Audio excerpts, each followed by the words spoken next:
a ver el biestable de síncrono, ¿de acuerdo? Este es un biestable bastante más sencillo porque solo tiene una entrada, ¿de acuerdo?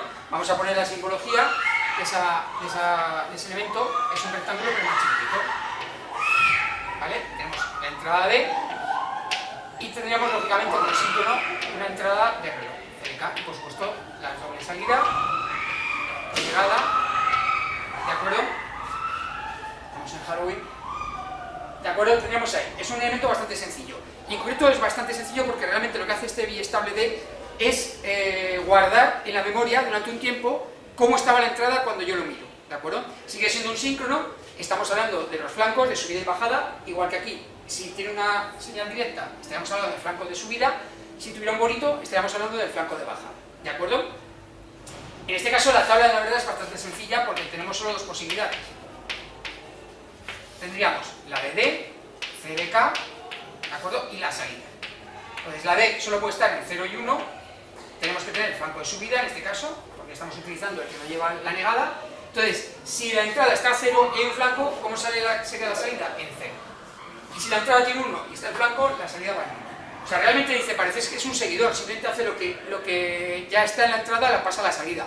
Pero cuidado, solo lo hace cuando hay flanco y guarda ese dato todo el tiempo, con lo cual es un almacenador, es una memoria, es decir, vale, en este momento determinado estaba así la D y la mantengo hasta que quiero mirarlo otra vez, ¿de acuerdo? No está constantemente cambiando, ¿de acuerdo? Entonces, ¿cómo lo haríamos en un cronograma muy rápido?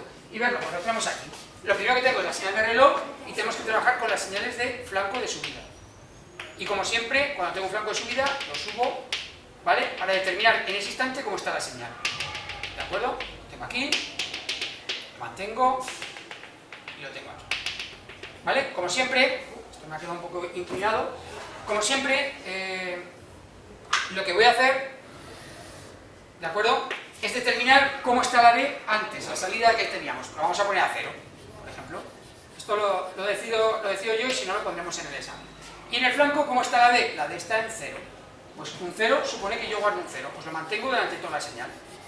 ¿Lo veis? Ese 0 lo ha visto en un instante determinado, pero lo mantiene todo el rato, hasta la siguiente señal. La siguiente señal, veo que la D está en 1, pues lo subiría a 1.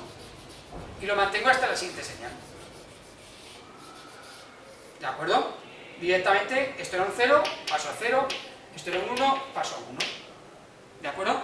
Y la siguiente, por último, ¿qué tengo? Que tengo un 0 otra vez. Fíjate que aquí, entre las dos señales, ha pasado la D a 1, pero no le afecta. Se ha quedado en 1, pero porque ya estaba.